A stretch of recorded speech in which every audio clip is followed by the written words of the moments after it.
Ia tua, lusuh, dan dianggap gila oleh kampungnya sendiri.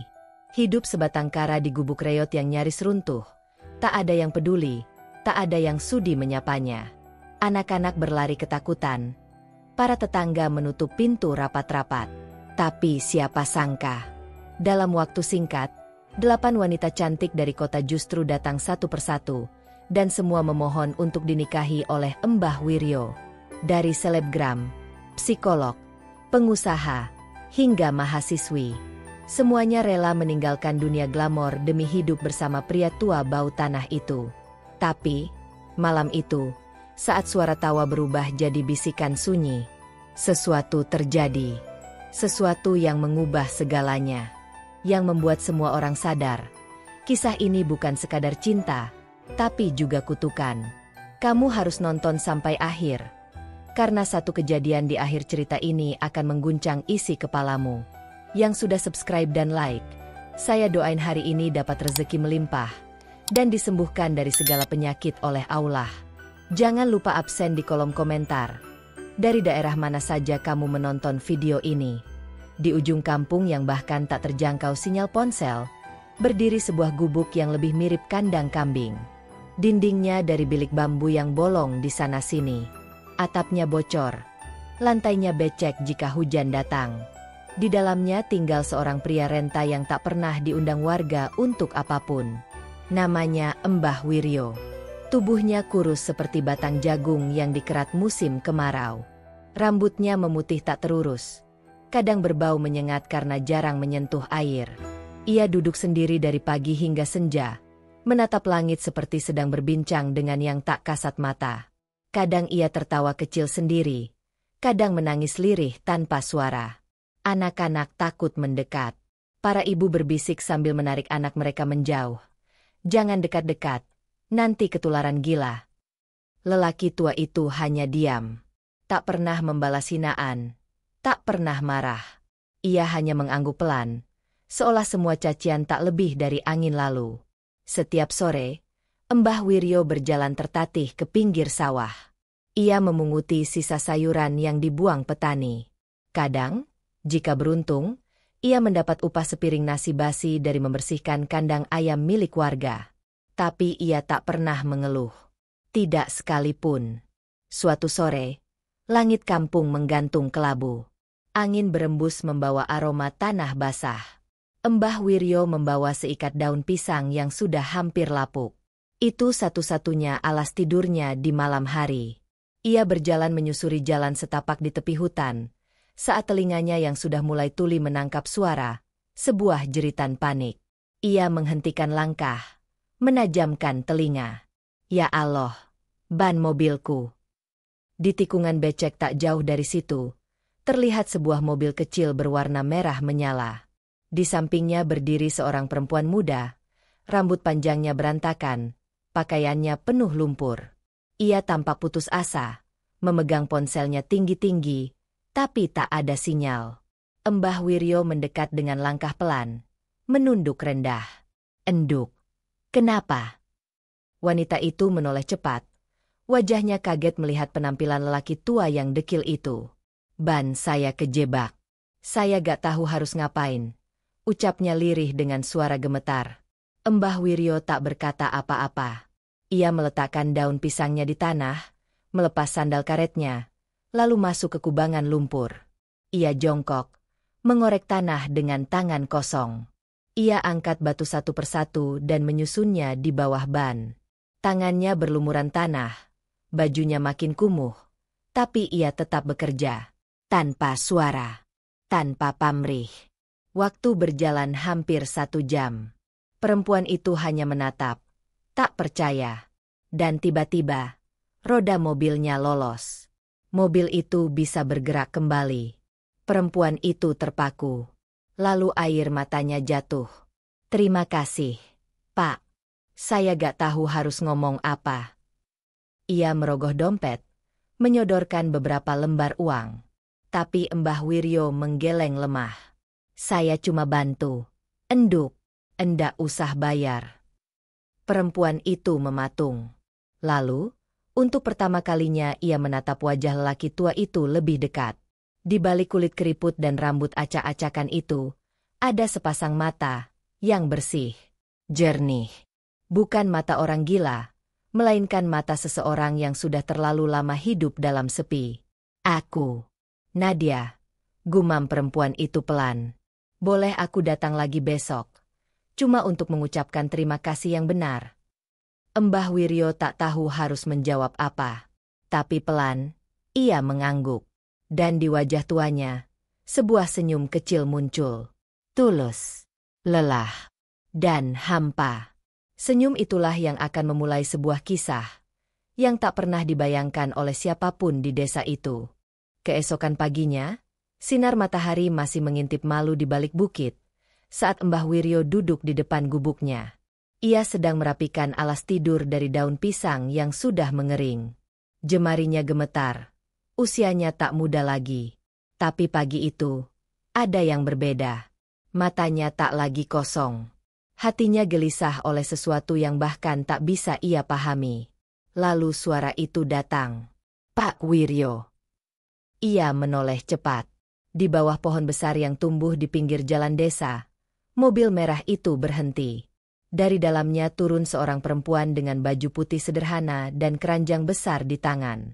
Nadia datang, seperti janjinya kemarin. Ia melambai, tersenyum lebar. Aku bawa makanan, katanya sambil berjalan mendekat. Mbah Wiryo berdiri kaku. Ia belum sempat mandi, belum sempat menyisir rambut. Tapi entah kenapa, ia merasa tak ingin membuat wanita itu menunggu. Mereka duduk berdua di bawah pohon. Nadia membuka bungkusan berisi nasi hangat, lauk kering, dan segelas teh manis. Ia menyodorkan satu ke Mbah Wiryo, lalu mulai bercerita tentang kehidupannya. Tentang hiruk-pikuk kota, tentang pekerjaannya sebagai penulis naskah drama yang sedang stres dan butuh ketenangan. Aku nyasar ke desa ini gara-gara nyetir tanpa tujuan, ucapnya sambil tertawa kecil. Tapi anehnya, justru di sini aku merasa bisa bernapas. Mbah Wiryo hanya mendengar. Matanya menatap tanah. Tangannya menggenggam gelas teh itu erat-erat. Ia belum pernah mengobrol sedekat ini dengan siapapun selama bertahun-tahun. Hari itu berlalu cepat. Dan saat Nadia pamit, ia sempat menoleh dan berkata, "Besok aku datang lagi ya." Dan benar. Esoknya ia datang. Lalu lusa. Lalu setiap akhir pekan.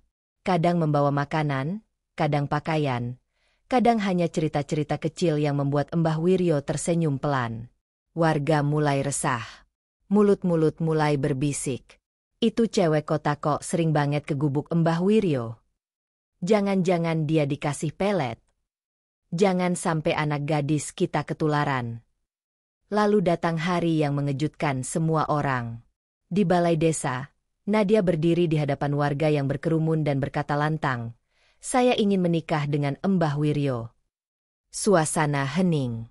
Mulut-mulut terbuka. Seolah kilat menyambar dari langit cerah. Para lelaki hanya bisa menggeleng. Ibu-ibu menahan napas. Bahkan Mbah Wiryo sendiri nyaris tak percaya dengan apa yang baru ia dengar. Tapi itu bukan lelucon. Nadia tinggal di gubuk Mbah Wiryo. Ia membersihkan tempat itu, memperbaikinya sedikit demi sedikit. Mereka menikah secara sederhana, hanya dengan saksi dua warga tua. Tak ada pesta, tak ada musik. Tapi sorot mata Nadia tampak bahagia dan tenang. Warga desa menonton dari kejauhan, tak percaya. Dan sejak hari itu, cahaya baru mulai menyelinap ke dalam hidup Mbah Wiryo. Hanya sebulan berlalu sejak pernikahan itu. Gubuk yang dulu sunyi, kini setiap pagi terdengar suara Nadia menyapu halaman atau memasak air di tungku kecil. Mbah Wiryo masih seperti biasa, masih memakai sarung lusuh dan kaos belel, tapi kini ada sinar tenang di matanya. Warga belum bisa menerima. Beberapa menganggap ini muslihat. Yang lain hanya bisa menatap iri dari kejauhan. Namun keheningan itu kembali pecah. Suatu sore, saat Mbah Wiryo sedang menimba air di sungai kecil, ia mendengar suara jeritan. Aduh! Ia berlari tertatih, dan mendapati seorang gadis muda terjatuh di antara batu sungai. Kakinya terkilir, Tas kamera terlempar ke tanah. Pakaian olahraganya basah. Lututnya luka. Gadis itu menangis pelan. Mbah Wiryo tanpa banyak tanya langsung menghampiri. Ia sobek bagian bawah bajunya, membalut luka sang gadis dengan hati-hati, lalu menggendongnya pulang ke gubuk. "Aku Lina," katanya lirih saat mereka sampai. "Mahasiswi dari kota. Lagi ambil gambar buat tugas, tapi malah kepleset." Keesokan harinya, Lina datang lagi. Kali ini bersama teman-temannya. Tapi hanya Lina yang bertahan. Hari berganti minggu, ia terus datang. Duduk di halaman gubuk, membantu Nadia menjemur pakaian, menyuapi ayam, atau sekadar bercengkrama dengan Mbah Wiryo. "Aku nggak tahu kenapa," ujar Lina suatu malam sambil menatap langit. "Tapi aku merasa damai di sini." Lalu kabar itu berembus seperti angin puting beliung. Lina ingin menjadi istri kedua Mbah Wiryo. Warga kembali bergemuruh. "Nadia?" Ia tersenyum. "Kalau hatimu tulus, aku izinkan." Gubuk reot itu kini diisi oleh dua wanita muda yang hidup rukun. Mereka bekerja bersama, menanam sayur di belakang rumah, membersihkan halaman, menyeduh teh sore untuk lelaki tua yang dulunya dihina dan ditakuti. Tapi cerita belum selesai. Suatu pagi yang gerimis, motor seorang penjual jamu dari kota mogok di tepi sawah.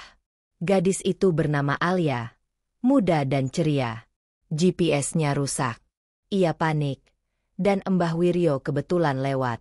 Setelah membantu memperbaiki motor dan memberinya tumpangan untuk bermalam karena hujan belum reda, Alia tertegun menyaksikan cara hidup Mbah Wiryo bersama Nadia dan Lina. Mereka duduk bersama di atas tikar, berbagi sayur bayam dan sambal terasi. Tawa kecil mereka terdengar tulus. Malam itu Alia tak bisa tidur. Dan saat fajar datang, ia berdiri di halaman, menatap Mbah Wiryo. "Aku tahu ini gila, tapi aku ingin tinggal di sini. Aku ingin menikah denganmu." 3 istri. Dalam 2 bulan. Semuanya dari kota. Semuanya masih muda. Semuanya bahagia. Kampung itu makin geger. Para lelaki mulai murung. Para istri mulai membandingkan. Anak-anak kecil mulai datang ke gubuk Mbah Wiryo, berharap bisa mendengar dongeng ajaib. Dan di tengah semua keramaian itu, Mbah Wiryo hanya bisa duduk diam. Bingung, tapi untuk pertama kalinya dalam hidup, merasa tidak sendiri. 3 istri. 3 hati yang menetap tanpa paksaan. Desa itu belum pernah menyaksikan kejadian seperti ini. Gubuk Mbah Wiryo yang dulu sunyi, kini tampak hidup, dipenuhi aroma wangi dari dapur sederhana, dan tawa perempuan yang mengisi setiap celahnya. Namun badai belum selesai. Saat desa merayakan panen raya, kepala dusun secara tak terduga menghampiri gubuk Mbah Wiryo. "Kau harus ikut, Mbah. Orang-orang ingin melihatmu." Mbah Wiryo hanya mengangguk. Ia tak ingin menolak. Acara pun berlangsung di balai desa. Semua warga berkumpul. Tiba-tiba deru mobil klasik berwarna hitam berhenti di depan. Dari dalamnya turun seorang wanita muda dengan kebaya modern, rambut tersanggul rapi, dan langkah anggun yang memancing decak kagum. Ia bukan warga desa. Namanya Siska, anak seorang pengusaha kaya yang sedang mencari pengrajin bambu untuk proyek seni. Ia mendengar dari mulut ke mulut bahwa ada pemuda tua yang membuat ukiran bambu indah, dijual murah di pasar kecil. Ketika ia melihat langsung hasil tangan Mbah Wiryo, dari bambu biasa menjadi ornamen luar biasa, ia terdiam. "Aku ingin memesan langsung darimu," katanya. Sejak hari itu, Siska bolak-balik ke desa. Kadang membawa bahan, kadang hanya melihat Mbah Wiryo bekerja. Tapi sesuatu berubah dalam dirinya. Ia mulai menetap lebih lama. Lalu pada kunjungannya yang kesekian, ia berkata dengan mata berkaca-kaca, "Aku ingin menjadi istrimu." Istri keempat. Desa makin panas. Bisik-bisik berubah jadi debat terbuka. Wanita kota itu kan anak konglomerat. Gak masuk akal. Ini pasti ada ilmu. Jangan-jangan si mbah ini bukan manusia. Namun belum sempat warga mencerna kabar itu, datanglah seorang pejalan kaki perempuan yang motornya rusak saat hendak ke air terjun. Gadis muda itu bernama Tiara, mahasiswa pecinta alam. Ia ditunjukkan ke gubuk Mbah Wiryo untuk berteduh sementara. Tiara disambut dengan segelas air dan nasi sederhana. Ia melihat bagaimana Mbah Wiryo memberi makan kucing liar dengan sisa lauk, sambil berkata, "Kalau aku kenyang, mereka juga harus kenyang." Hatinya bergetar. 1 minggu ia tinggal, membantu menanam sayuran bersama para istri Mbah Wiryo, yang kini dijuluki warga sebagai para bidadari desa. Seminggu kemudian, Tiara pun meminta dinikahkan. Istri kelima. Dunia maya pun mulai melirik. Video TikTok rumah Mbah Wiryo diam-diam direkam. Tampak gubuk sederhana itu dipenuhi wanita cantik, suasana damai, seperti surga kecil di pelosok kampung. Video itu viral. Dari viralnya video itulah datang Putri, seorang selebgram yang penasaran. Ia datang dengan niat membuat konten. Tapi saat berbincang dengan Mbah Wiryo, ia justru menemukan sesuatu yang tidak bisa ditangkap kamera, ketulusan. "Aku ingin tinggal seminggu dan merasakan hidupmu," ucap Putri. Dan benar. Dalam 7 hari, selebgram yang dulu glamor itu berubah. Ia mencuci pakaian di sungai, tidur di lantai tikar, menanam singkong, dan akhirnya mengganti bajunya dengan kebaya sederhana. Ia pun meminta dinikahkan. 6 istri.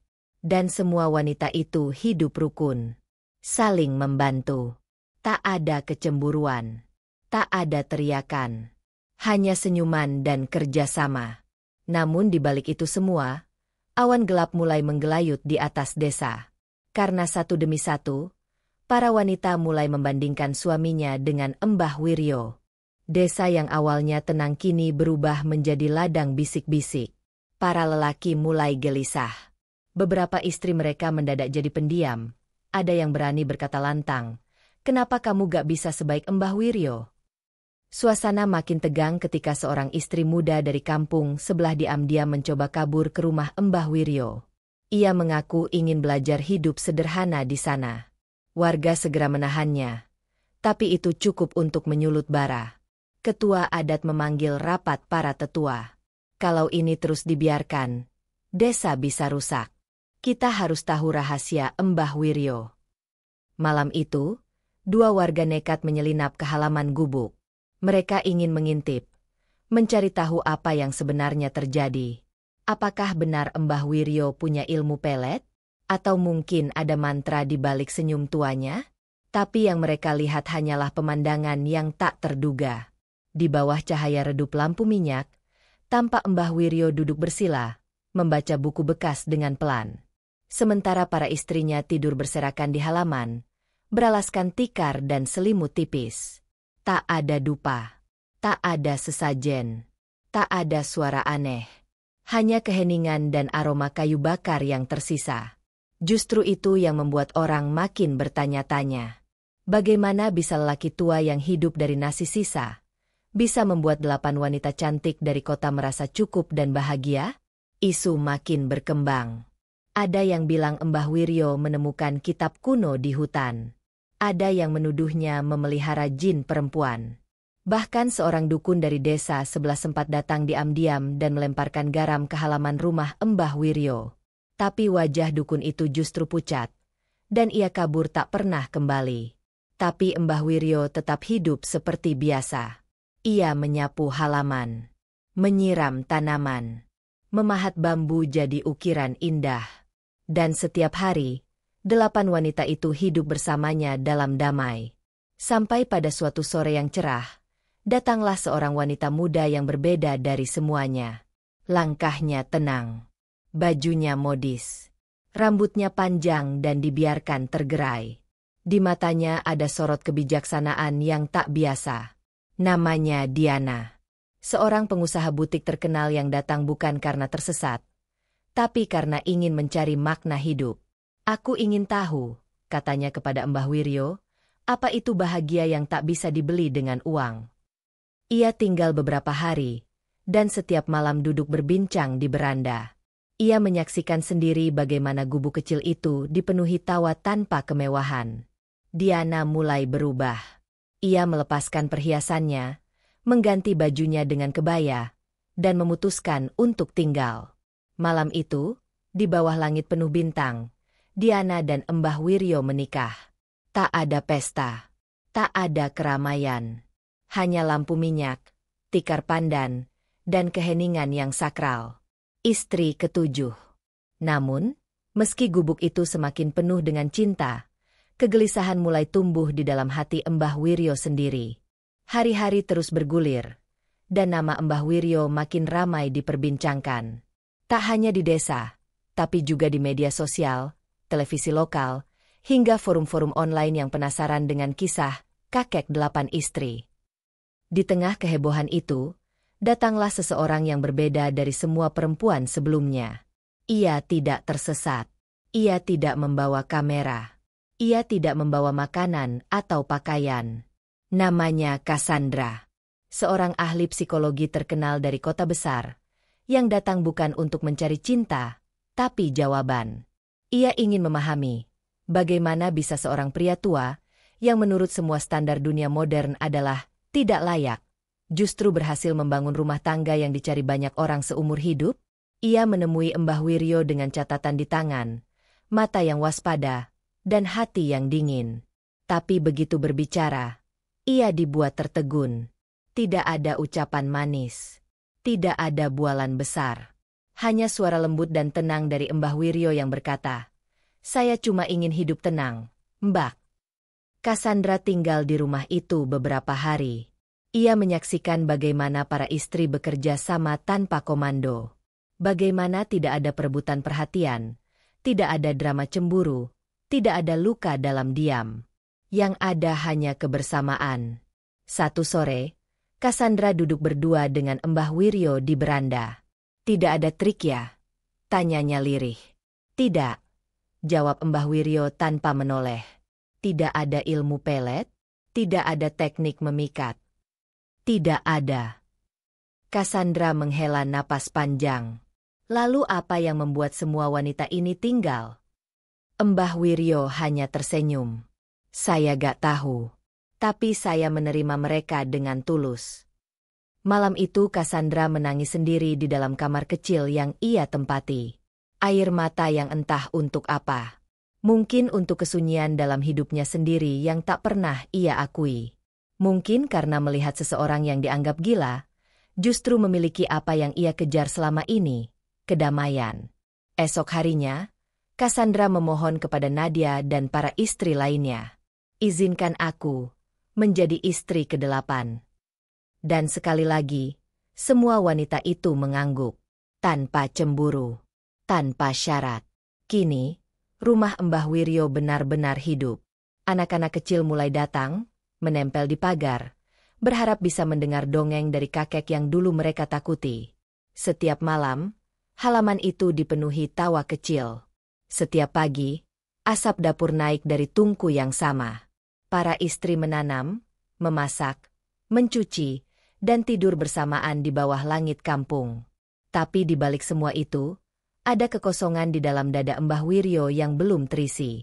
Ia duduk di beranda, menatap langit, dan bertanya dalam hati, apakah ini benar kebahagiaan? Atau hanya bunga tidur yang terlalu lama bermekaran? Malam itu begitu hening.